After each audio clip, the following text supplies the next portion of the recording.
நல்லதே நடக்கும். ஓம் நமசிவாயம். எல்லாம் அல்ல ஸ்ரீ வாராகியம்மன் திருவடி சரணம். உலகத் தமிழ் நெஞ்சங்கள் அனைவருக்கும் உங்கள் சுஸ்ரீ ராஜகணபதியின் அன்பான வணக்கங்கள். இன்றைய பதிவில் மீளும் மகரம் மீண்டும் மலரும், கையில் கிடைக்கப் போவது கௌரவமா காசு பணமா? பதிவை ஃபுல்லா பாருங்க, உங்களுக்கே தெரியும். மேலும் நம்ம சேனல்ல மகர ராசியில பிறந்த உங்களுக்கு குரு பயிற்சி பலங்கள்லாம் பதிவிட்டாச்சுங்க. பார்க்கல நான் சேனல்ல போய் விசிட் பண்ணி பார்த்து பயனடைஞ்சுங்க. மறக்காம நம்ம சேனலை சப்ஸ்கிரைப் பண்ணிங்க. கூடவே தர பெல் ஐக்கான பிரஸ் பண்ணிட்டு பக்கத்திலே ஒரு ஆளுன்ற ஆப்ஷன் தவறாம செலக்ட் பண்ணி வச்சுங்க. அப்படின்னா தான் நான் பதிவிடக்கூடிய அடுத்தடுத்த பதிவுகள் உங்களுக்கு உடனுக்குடன் நோட்டிபிகேஷனாக வந்து சேரும். மகர ராசியில் பிறந்த நண்பர்களே, கட்டம் கட்டி உங்களை வீழ்த்த நினைத்தவர்கள், உங்களுக்கு சூழ்ச்சியும் துரோகம் செய்ய நினைத்தவர்கள் தவிடுபடியாகக்கூடிய ஒரு காலகட்டம். ஆமாங்க, குருபலன் உங்களுக்கு கிடைத்து விட்டது. மேலும் கௌரவத்தில் பாக்கிய ஸ்தானத்தில் கேது பகவான் அமர்ந்திருக்க அந்த கேதுவுக்கு குரு பார்வையும் கிடைத்து விட்டது. ஆமாங்க, மகர ராசியான உங்களுக்கு 9ஆம் வீடு கன்னி. அந்த 9ஆம் வீட்டுல கேதுவன் அமர்ந்திருக்கிறார். கௌரவத்தையும் பெயர் புகழையும் உங்களுக்கு வாழ்க்கையில் ஒரு முன்னேற்றத்தையும் கொடுக்கக்கூடிய ஒரு ஸ்தானம்னா அது 9ஆம் வீடு தாங்க. ஒருவன் ஜாதகத்தை ரீதியா ஏழையாக இருந்தாலும் பணக்காரனா கோடீஸ்வரனா வாழ்க்கையில நல்ல பெயர் எடுத்து முன்னேறதுக்கு 9ஆம் வீடு ரொம்ப முக்கியம். அதான் பாக்கியஸ்தான். அவனுக்கு பெயர் புகழ் பட்டம் காசு பணம் இதெல்லாம் கிடைக்குமா அப்படின்றத தீர்மானிக்கக்கூடியது 9ஆம் வீடு தான். ஸோ அப்படிப்பட்ட அந்த 9ஆம் வீட்டுல கேதுவன் அமர்ந்திருந்து அதை கிடைக்க விடாமல் தடுத்து கொண்டிருந்தார். அதனால தான் உங்களை சுற்றி இருப்பவர்கள் உங்களுடைய முன்னேற்றத்திற்கு தடையாக இருந்தவர்களாக இருந்து விட்டார்கள். சூழ்ச்சி துரோகம் என பல்வேறு விஷயத்தை பண்ணி உங்களுடைய முன்னேற்றத்துக்கு தடை ஏற்படுத்தி கொண்டே இருந்தார்கள். அதனாலேயே கிடைக்க வேண்டிய வேலை, கிடைக்க வேண்டிய தொழில் வாய்ப்பு கிடைக்காமல் போனது. கிடைக்க வேண்டிய கௌரவம் பெயர் புகழ் கிடைக்காமல் இருக்க காரணம் இதுதான். அப்படிப்பட்ட நிலைப்பாடுகள்ல குரு பயிற்சி மே 1ஆம் தேதி நடைபெற்றது. மேச ராசியிலிருந்து ரிஷப ராசிக்கு அடியெடுத்து வச்சாரு குரு பகவான். அப்படி அடியெடுத்து வச்ச குரு பகவானுடைய 5ஆம் பார்வை கேதுவுக்கு கிடைக்குது. 9ஆம் பார்வை உங்களுக்கு கிடைக்குது, உங்க ராசியின் மீது பதிக்கிறது. சோ ஒரே கல்லில் 2 மாங்காய் என்று சொல்வது போல் பாக்கியத்தில் குரு பார்வையும் உங்கள் ராசியின் மீது குரு பார்வையும் அமர்ந்திருக்க 5இல் இருக்கிறார் அந்த குரு பகவான். பூர்வ புண்ணியத்தில் இருக்கிறார். ஸோ இந்த நிலைப்பாடுகளில் ரொம்ப ரொம்ப உங்களுக்கு நல்லது நடக்க போகுது. ஸோ இதுவரை கிடைக்காத கௌரவம் பெயர் புகழ் பட்டம் என அனைத்தும் உங்களுக்கு கிடைக்கும். அது நீங்க ஏற்கனவே செஞ்ச உழைப்பினாலும் முயற்சினாலும். ஸோ ஏற்கனவே ஒரு முயற்சியை எடுத்து வச்சிருக்கீங்க, அந்த முயற்சிக்குண்டான பலன் இப்போ கிடைக்கும். சரிங்களா? முக்கியமா அரசு வேலைக்கு முயற்சி பண்றீங்க. இதுவரை பல்வேறு தடைகள் இருக்குது, பல பேர் போட்டிக்கு இருக்கிறாங்க, பல பேருடைய பிரச்சனைகளாலும் இங்கு தடைபட்டு கொண்டே போச்சு. ஆனா இனிமேல் குரு பார்வை கிடைத்ததுக்கு அப்புறம் கண்டிப்பா அது நடக்கும். அரசு பதவிகளும் அரசியல் பதவிகளும் கண்டிப்பா கிடைக்கும். அதுல இருந்தா தடையும் இல்லை. அதே போல வாரிசு கிடைக்கல, வம்சம் தலைக்கல அப்படின்னு நினைச்சு கொண்டிருக்கூடிய மகராசியில் பிறந்தவர்களுக்கு குடும்பத்தில் புதிய வாரிசு கிடைக்கும். அந்த வாரிசு பெறுவதில் இருந்த பிரச்சனைகள், அதாவது மருத்துவ செலவு, உடல் ரீதியா இருந்த குறைபாடு, அதற்கேற்றப்பட்ட மருத்துவ செலவு அதிகரிச்சு கொண்டே போச்சு இல்லையா? ஸோ அதெல்லாம் சரியாகி வம்சம் தலைக்க வாரிசு நிச்சயம் கிடைக்கும். ஸோ இதற்கடுத்து முக்கியமா ஆன்மீக பொறுப்புகள்ல இருக்கக்கூடியவங்களுக்கு அந்த ஆன்மீக சம்பந்தமான ஒரு நல்ல ஒரு பெயர் உங்களுக்கு கிடைக்கும். மனதில் ஒரு திருப்தி நன்மை கிடைக்கும். புனித யாத்திரெல்லாம் போகக்கூடிய ஒரு காலகட்டமாக இருக்கும். ஸோ நல்ல பெயர் இனிமேல் எடுப்பீங்க. கெட்ட பெயர் ஒழியும். உங்கள் மீது சுமத்தப்பட்ட பழி பாவம் நீங்கும், கரை நீங்கும். இருந்த வழக்குகள் பிரச்சனை எல்லாம் முடிவுக்கு அடைஞ்சு நிம்மதி சந்தோஷம் இனிமேல் கிடைக்க போகுது உங்களுக்கு.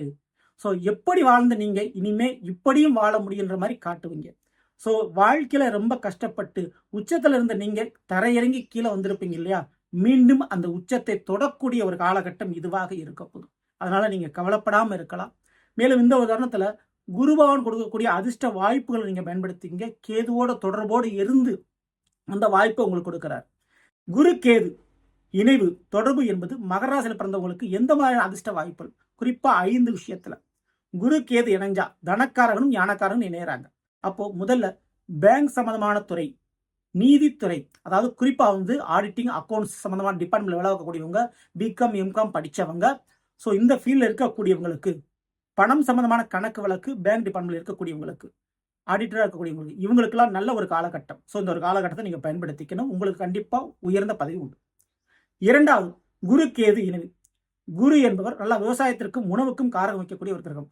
கேது என்பவர் மருத்துவத்திற்கு காரகம் வைக்கக்கூடிய ஒரு கிரகம். அப்போ 2 இணைகின்ற பொழுது கண்டிப்பா விவசாயத்துறை, விவசாயத்துல காலடி எடுத்து வைக்கக்கூடிய மகராசி பண்ணவங்க அந்த விவசாயத்துறை செழிப்பாகும். வெளிநாட்டு தொடர்பு ஏற்படும். இம்போர்ட் எக்ஸ்போர்ட் பிசினஸ் எல்லாம் பண்ண ஆரம்பிப்பீங்க. அதாவது விவசாயத்துல இம்போர்ட் எக்ஸ்போர்ட் பிசினஸ் எல்லாம் பண்ண ஆரம்பிப்பீங்க. அதற்கு யோக வாய்ப்பு உண்டு.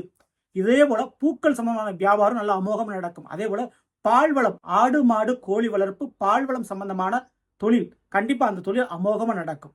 ஸோ அதன் ரீதியாக நல்ல ஒரு உங்களுக்கு பெரிய அளவு ஒரு ஹோப் கிடைக்கும் இந்த ஒரு தருணத்தில். மேலும் மூன்றாவதாக பார்க்கக்கூடியது குரு கேது இணைவு. ஸோ கல்வியும் ஞானமும் இணைது. சரிங்களா? கல்விக்கு காரகரன் குருபகவான், ஞானக்காரன் கேதுவான். அப்போது கல்வித்துறையில் டீச்சிங் லைனில் ஒரு வாய்ப்பு உண்டு. தனியாக கோச்சிங் சென்டர் அமைக்கிறதுக்கும் அல்லது டீச்சிங் வாய்ப்பு கல்வித்துறையில் ஒரு வாய்ப்பு கிடைக்கிறதுக்கும் அரசாங்க வேலை பெறுவதற்கு வாய்ப்புகள் அதிகம். ஸோ அந்த ஒரு சான்ஸை மிஸ் பண்ணிடாதீங்க மகர ராசியில் பிறந்தவங்க. மேலும் ஆன்மீகம் சார்ந்த போதனைகள் பண்ணுறது, ஸோ அதுக்குண்டான வாய்ப்புகள் உண்டு. ஆன்மீக குருமார்களாக இருக்கிறதுக்கும் வாய்ப்பு உண்டு. மற்றவர்களுக்கு வழி நடத்தக்கூடிய டீம் லீடர் ஆகக்கூடிய ஒரு கம்பெனியில் வேலை பார்த்துட்டு இருக்கீங்கன்னா உங்களுக்கு அந்த கம்பெனியில் மிகப்பெரிய ஒரு பொறுப்பு கிடைக்கும். நீங்கள் மற்றவங்களுக்கு சொல்லிக் கொடுக்குற அளவுக்கு முன்னேறுவீங்க. அதுக்குண்டான வாய்ப்பு உண்டு. நான்காவது, கண்டிப்பாக குரு கேது இணைவு என்ற போது பூர்வீக சொத்துக்கள் பிரச்சனை ஒரு முடிவுக்கு வரும். பரம்பரை சொத்து கிடைப்பதற்கும் பூர்வீக சொத்து கிடைப்ப வாய்ப்பு உண்டு. பூர்வீக சொத்து இல்லைங்க அப்படின்னா அரசாங்கம் சம்பந்தப்பட்ட உதவி பெற்று அதன் மூலமாக வீடு மனை கட்டுவதற்கு யோக வாய்ப்பு உண்டு. ஸோ அரசாங்க ஹெல்ப் அந்த கிடைக்கும். இறுதியாக நம்ம 5ஆவதா பார்க்கக்கூடியது, 5ல் இருக்கிறார் குரு பகவான், 9ல் இருக்கிறார் கேது பகவான். ஸோ இதனாலேயே காதல், கல்யாணம், குழந்தைகள் விஷயத்தில் திருமணம், குழந்தைகளுக்கு செய்ய வேண்டிய கடமை செஞ்சு முடிப்பீங்க. ஸோ இந்த ஒரு விஷயம் உங்களுக்கு சக்ஸஸ் கொடுக்கும். அதாவது உங்களுக்கு காதல் சம்பந்தமான கல்யாணம் கைகூடி வரும். அதே நேரத்தில் உங்களுடைய பிள்ளைகளுடைய விஷயத்திலையும் சரி, நீங்கள் வயதானவர்களாக இருக்கீங்க அப்படின்னா உங்கள் பிள்ளைகளுக்குடைய கல்யாண காட்சி செஞ்சு முடிச்சு ஒரு நிம்மதிக்காக பார்ப்பீங்க. ஸோ அதுக்கு வாய்ப்பு உண்டு. ஸோ இந்த 5 அதிர்ஷ்டத்தையும் குரு கேது இணைவின் மூலமாக உங்களுக்கு கொடுக்கிறார்கள். வாய்ப்பினை சரியாக நீங்கள் பயன்படுத்திங்க. நான் ஏற்கனவே முதல்ல சொன்ன மாதிரி எப்பேற்பட்ட துரோகிகளும் விரோதிகளும் உங்களுக்கு ஏற்படுத்தப்படக்கூடிய சூழ்ச்சியிலிருந்து நீங்கள் தப்பிப்பீர்கள். கட்டம் கட்டி வீழ்த்தியவர்கள் முன்னாடி மீண்டும் எழுந்து நிற்பீர்கள். அந்த அளவுக்கு வாய்ப்பும் சந்தர்ப்பமும் சூழ்நிலையும் குரு கேது இணைந்து கொடுப்பார்கள். வாய்ப்பினை பயன்படுத்திக் கொள்ளுங்கள். மேலும் குரு கேது இந்த 2 கிரகத்தினுடைய வழிபாடை தவறாம பண்ணுங்க. ஒரே நாளில் பண்ணுங்க. குறிப்பா ஸோ அது எப்படி பண்ணுங்க, என்ன வழிபாடு பண்ணணும் அப்படின்னு நீங்க கேட்குறீங்கன்னா, ஆலமரம், கண்டிப்பா ஆலமரம், அரச மரம் போன்ற மரங்களை கோயில்களில் நட்டு வைத்து கன்று வச்சு நட்டு வைத்து வளர்த்து வருவது உங்களுக்கு ரொம்ப ரொம்ப நல்லது. உங்களுடைய குடும்பத்திற்கு கூட அனைத்து பிரச்சனையும் நிறுத்திருக்கும்.